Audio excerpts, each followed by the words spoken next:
Buenas noches, mucho gusto. Mi nombre es Laura León. Soy estudiante de la carrera de Ciencias Policiales en la UNED desde hace aproximadamente 1 año y 4 meses. A continuación, me gustaría desarrollar un poco y explicarles cómo se aplica normalmente el derecho penal según la materia y diferenciar un poco el derecho penal de adultos y el derecho penal juvenil, haciendo pues un poco referencia de lo que son esas doctrinas y normas aplicables a cada uno de estos. El derecho penal pues es aplicable, ¿verdad?, de manera distinta o en diferentes formas cuando se trata de una persona adulta y a una menor de edad. Esto conlleva pues una verificación de varios factores psicológicos y hasta sociales. En cuanto al derecho penal de adultos, pues se estableció una doctrina que ese derecho penal pues es regulado por el poder punitivo del Estado para establecer pues una resolución de conflictos justa, en protección a todos estos bienes jurídicos y establecimiento pues de conductas en la sociedad. Es aplicable de acuerdo al Código Penal 4573, donde pues integra esas conductas y sanciones, y también además por el Código Procesal Penal 7594, que regula pues todo este procedimiento y juzgamiento.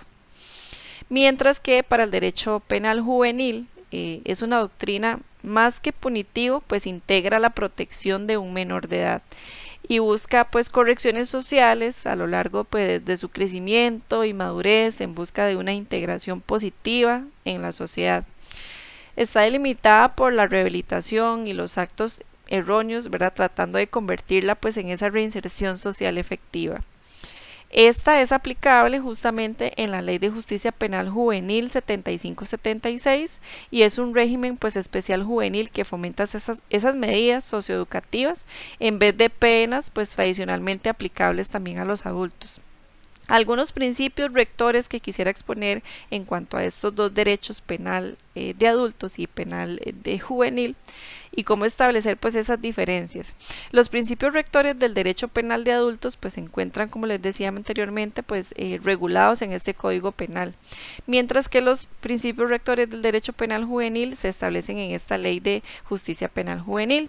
Se puede decir pues que ambos derechos comparten algunos principios fundamentales, más que rectores, como lo son el principio de la legalidad, el principio de la culpabilidad, el de la igualdad. Pero los rectores no precisamente se aplican de la misma manera como estos que mencionaba anteriormente. El principio de intervención mínima, por ejemplo, en el derecho pues penal de adultos se usa como último recurso, siempre buscando pues esas medidas alternativas de uso, como lo son la conciliación o la reparación de los daños. Se utiliza en casos en donde pues en efecto peligren esos bienes jurídicos. En el derecho penal juvenil más bien pues intenta disminuir esa intervención del sistema penal, dando pues una prioridad a esas medidas socioeducativas que pueden recibir los adolescentes.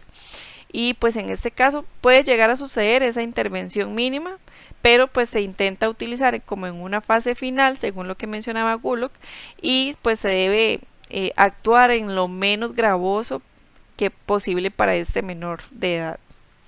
Luego está el principio de retribución e incapacitación, que en cuanto al derecho penal de adultos buscan pues esa imposición de penas privativas de libertad y sanciones aplicables. Mientras que para el derecho pues penal juvenil busca mejorar pues la educación de los menores por medio de esa reinserción social, y esas penas de privación de libertad pues son usadas mínimamente en casos bastante específicos. En el artículo 7, de hecho, de la Ley de Justicia Penal Juvenil, indican tres principios rectores que se diferencian pues del derecho penal del adulto. Se establece el principio integral del menor, donde en la toma de decisiones se centran pues esos intereses que debe tener el menor, algo que normalmente no aplica para el de adultos. También en el principio de interés superior, donde se consideran esos derechos y responsabilidades de los adolescentes, pero también se integran algunos factores como lo son la edad, el grado de madurez o esa capacidad de discernimiento que pueden tener los adolescentes, ¿verdad? Preocupándose por esas condiciones de bienestar físico, social, psicológico y hasta económico.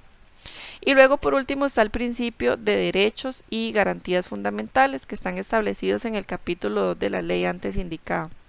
procura pues normalmente establecer esos derechos fundamentales para que la persona menor de edad eh, los pueda tener, entre ellos el derecho a la igualdad, de no ser discriminado, derecho a la presunción de defensa y principios como la legalidad y la lesividad también.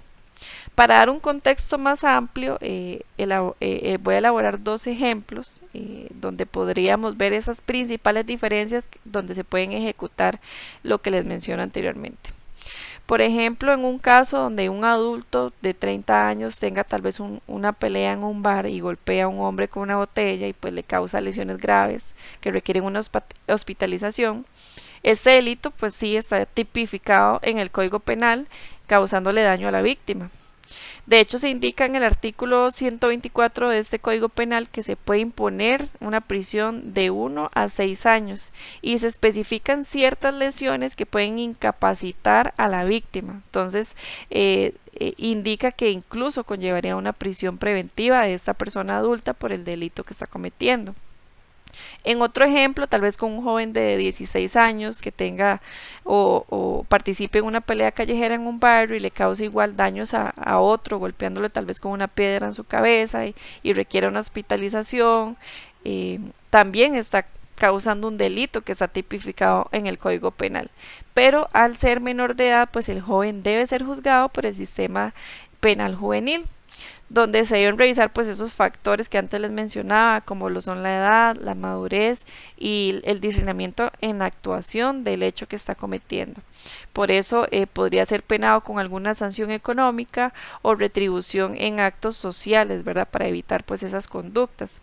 Se podría pues incluso dictar algún tipo de privación de libertad en el centro penal juvenil, pero más allá de una privación de libertad, como normalmente se establece para los adultos, este busca pues mejores condiciones educativas que le permita corregir las acciones cometidas a un joven. Entonces, de aquí, ¿verdad? Quisiera como generar esa reflexión de cuál es la importancia pues de conocer y saber diferenciar un poco el ejercicio de este tipo de derechos penales que tenemos en Costa Rica. Es importante porque esto ayuda pues a comprender estas diferencias normalmente en las reglas y procedimientos, evitando pues se violenten tal vez derechos de las personas, principalmente de los menores de edad, evitando pues esas vulnerabilidades que pueden tener las personas menores de edad ante la justicia. Educa pues también al sector policial y al sector judicial en el ejercicio de sus funciones y cómo deben tratarse pues estos casos para que sean más efectivos. Demuestra pues una ley justa, equitativa y segura para el país, y pues lo más importante para mi punto de vista es pues esa prevención de la criminalidad futura en los jóvenes, porque pues les permite se integren a programas socioeducativos para una mejor reinserción en la sociedad y evite pues que a niveles futuros pues estas personas vayan a ser tal vez adultos que cometen delitos. Pero bueno, les agradezco muchísimo la atención, espero que les haya agradado mucho mi participación.